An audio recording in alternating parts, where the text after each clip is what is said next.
Hello there.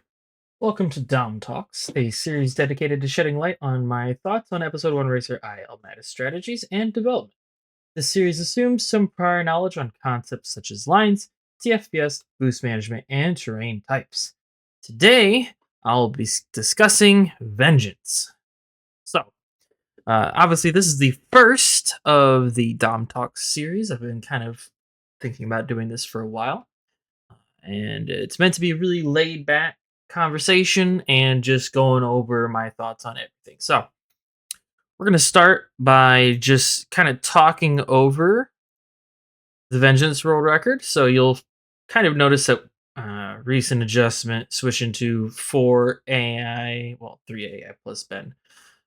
Slightly better line. Uh, Boost hold here. All of this boost hold, including through the figure 8, is to attempt to max heat by this point. Um, Now, the reason that's super valuable is that this is a corner that's really difficult to kind of get any good lines on, so you want to kind of risk it. Now, this section here, fan room, actually does have fast train on it. So the fast train starts right when this texture changes. You can go into Blender model if you have access to that and look at it.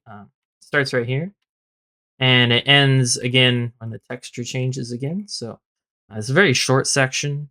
I personally have opted against using that fast train section because I find that the combination of the lines through here and the line on this corner and how much boost you get in the subsequent fast train anti-grav tube, it just doesn't work out. So I have opted to no longer do it. Now, another thing to note is that the fast train in this tube has a section where it's on here. It goes back to being off, and then it goes and it is activated again right by this asteroid, as we call them. So the ideal strategy here is you want to kind of get to max heat right when you're going into this room. Now, we used to cut it by this laser, and I moved it up towards the beginning of the room here. So yeah, the anti-grav tube, super chill. It's kind of the part where you turn your brain off. Now you'll notice here boosting in this section.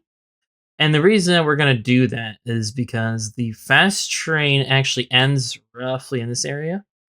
So you want to maximize how much of the fast train that you're using in this tube, right? And the way to do that is to delay your boost that you're starting as long as is reasonably possible, such that you exit, right? You want to exit the fast train as low of heat as possible. The only way to do that is to start that boost late with low heat. So you do that boost earlier on, it gives you a little bit more to work with. All right, here. Now, what used to be done is you'd boost early and you'd go to the outside and it would help you hold the boost going in here. What I have done as of the past, like getting to 301, is really push the heat, right? Like really risk underheat and take a more inside line path and also have a more direct line through this section. So what you can do here if you really want to start pushing your time is make sure that you have enough heat when exiting tube that you can take as good of a line in this section as possible. This boost hold, by the way, if you have trouble with it, first of all, you want to be on higher TFPS. Vengeance in general, I do 6600. It's the highest legal TFPS that we have in the SRC rules. And if you have issues getting this boost hold, likely what you're doing is either A, tilting too early, B, using slide in some way that's finagling you, or C, if you touch any of this, it'll mess up the way that your like hover height combined with the pitch of your pod allows you to hold the boost. So you'll kind of get some height and it'll break the boost. So you want to avoid all that, kind of be off tilt and then tilt when you get over here. Additionally, this one right here, it's easiest just to hold boost and kind of come up this line and turn right onto here. Uh, yeah, it makes it pretty easy.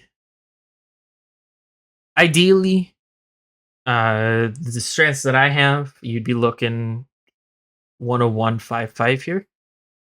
Combination of slightly better lines, slightly different heat pattern, all that stuff. There's really not much to say differently on lap 2 other than that your heat's a little bit more lenient. So if there was room for the fan room to be added in, it would be on laps 2 and 3 would both be possible to maybe add some of this in.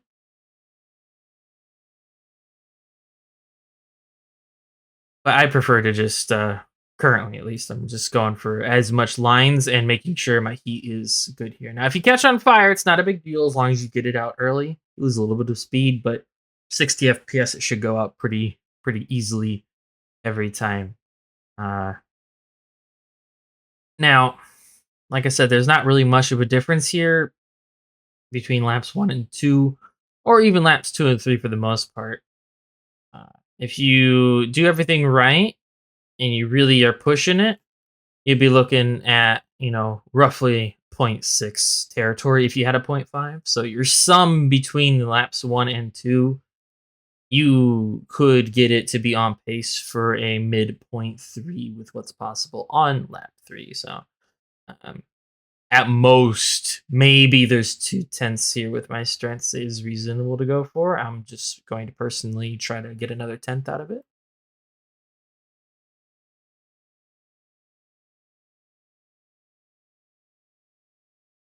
So you can see I catch fire again. Again, aiming for the beginning of that room.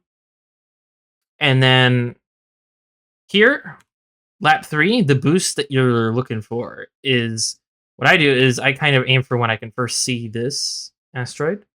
It kind of gives me a good timing mechanism.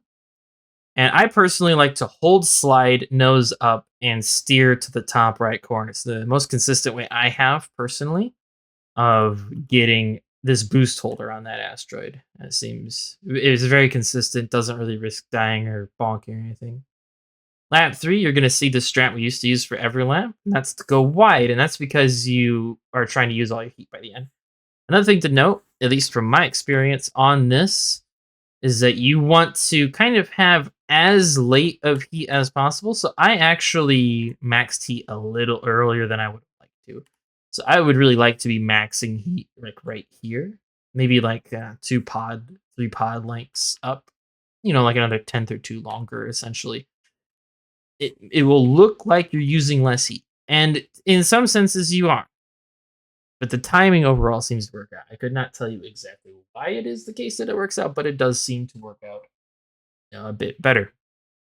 Now, uh, as a part of this series, I kind of wanted to go over what things have changed and some other options that you have. So, for one, we're going to go ahead and dig into an old 302.2 time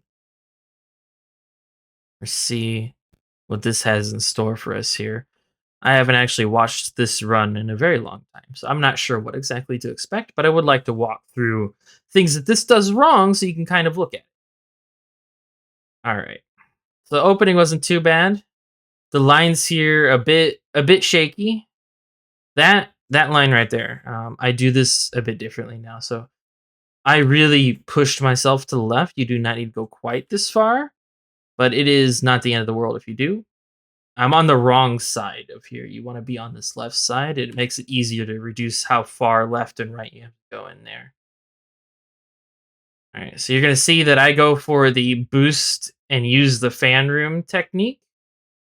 And you're going to see my line through that corner was pretty atrocious. So uh, I've kind of resolved the issues with that line by adjusting my pattern. And you can see here as well, the boost pattern was to stop it at the laser back in the day, which does still net you potential for low 302. It's not like these are the worst strats. And then also boosting after that asteroid. Again, you can kind of see what I mean when I was talking about being at the lowest reasonable heat that you can exiting the true fast terrain part of the tube which is that it's roughly in this section, and you can see I was about double the heat here.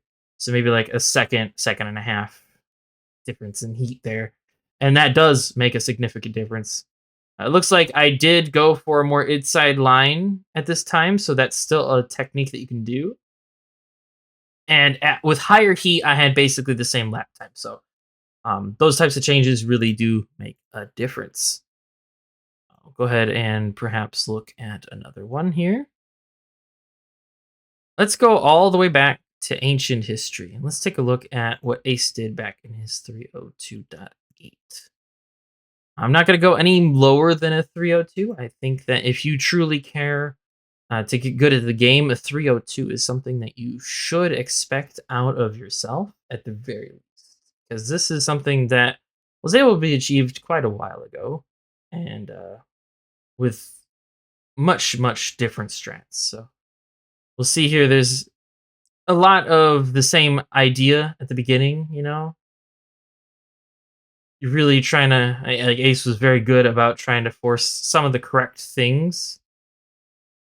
If I remember correctly, he does go for a bit of this fast train in here, which is another thing. It is completely viable to do that if you manage to eat correctly. I would not personally recommend doing so because it does make your life incredibly more difficult than it needs to be. But if you would like to try to go for that, you are more than welcome to.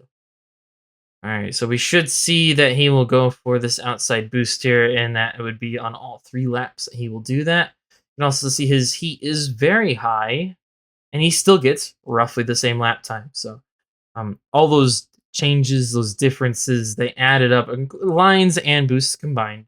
All of that added up to losing quite a bit of heat and ending up with the same lap time. So yeah, that's kind of all I wanted to really talk about in terms of the strats of vengeance. Maybe get a little bit of a better